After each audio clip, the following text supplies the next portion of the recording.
चलिए आज बात करते हैं कक्षा 11 की एनसीईआरटी में दूसरा चैप्टर में हम पढ़ा रहे थे भारत के तटीय मैदान, जिसमें कल बात किए थे भारत के पश्चिम तटीय मैदान की। पश्चिम तटीय मैदान का थोड़ा सा रिवाइज करके फिर चलते हैं पूर्वी तटीय मैदान में। कल बताए थे कि पश्चिम तटीय मैदान कहते किसको है, तो बताए थे कि अरब सागर और पश्चिमी घाट, अरब सागर और पश्चिमी घाट के बीच के निर्मित जो मैदान है उसे पश्चिम तटीय मैदान कहते हैं। और इसका विस्तार जो है वो सूरत से लेकर कन्याकुमारी तक है। पश्चिम तटीय मैदान का जो विस्तार है सूरत से लेकर कन्याकुमारी तक। और इस मैदान को मुख्यतः 4 भागों में बांटा गया था। पहला था गुजरात तट, जो ये वाला तट हो गया, ये गुजरात तट था, जिसको हम लोग कच्छ या काठियावाड़ या सौराष्ट्र का तट भी कहते हैं। इसके बाद इसका दूसरा तट बताए थे कोंकण तट। कोंकण तट कहाँ है, तो महाराष्ट्र से लेकर गोवा तक, महाराष्ट्र से लेकर गोवा तक।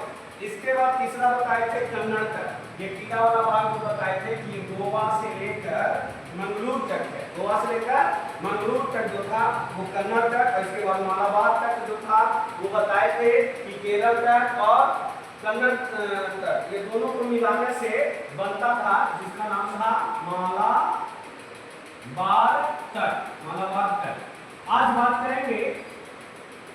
बात करेंगे पूर्व तटीय मैदान। पूर्व तटीय मैदान किसको कहते हैं, तो बंगाल की खाड़ी। यहाँ ध्यान से देखिएगा कि बंगाल की खाड़ी और पूर्वी घाट, बंगाल की खाड़ी और पूर्वी घाट के बीच जो मैदान का निर्माण होता है उसे बोलते हैं हम लोग पूर्वी तटीय मैदान, है ना। बंगाल की खाड़ी और पूर्वी घाट के बीच जो ये मैदान मिलता है उसे हम लोग बोलते हैं पूर्वी तटीय मैदान।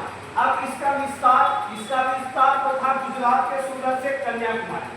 पश्चिम तटीय मैदान का जो विस्तार था कहां से, तो गुजरात में सूरत से लेकर कन्याकुमारी तक। लेकिन इसका विस्तार है स्वर्णरेखा नदी से। कौन रेखा नदी, स्वर्णरेखा नदी से लेकर पूर्वी तटीय मैदान का विस्तार स्वर्णरेखा नदी से लेकर कन्याकुमारी तक। पश्चिम तटीय मैदान का विस्तार था सूरत से लेकर कन्याकुमारी तक। और पूर्व तटीय मैदान का विस्तार था जो आपका स्वर्णरेखा नदी से कन्याकुमारी तक। अब ये तो जान गए कि पूर्वी घाट बंगाल की खाड़ी की पूर्वी तटीय मैदान की पश्चिम तटीय मैदान का जो विस्तार था वो सूरत से लेकर कन्याकुमारी तक। और पूर्व तटीय मैदान का विस्तार है स्वर्णरेखा नदी से लेकर कन्याकुमारी तक। याद ध्यान दीजिएगा, ये जो पश्चिम तटीय मैदान है ये थोड़ा कम चौड़ा है और इसके अपेक्षा पूर्व तटीय मैदान अधिक चौड़ा है। पश्चिम तटीय मैदान की अपेक्षा पूर्व तटीय मैदान जो है अधिक चौड़ा है। अब पश्चिम तटीय मैदान को 4 भागों में बांटे थे। पश्चिम तटीय मैदान को 4 भागों में, गुजरात का तट, कोंकण तट, कन्नड़ तट, मालाबार तट। पश्चिम तटीय मैदान को 4 भागों में, लेकिन पूर्व तटीय मैदान को हम यहाँ पे कितने भागों में बांटे हैं, तो 3 भागों में। पहला है उत्कल तट, दूसरा है उत्तरी सरकार और तीसरा है कोरोमंडल तट। अब चलिए आते हैं, पहले जान लीजिए उत्कल तट कहाँ पे है।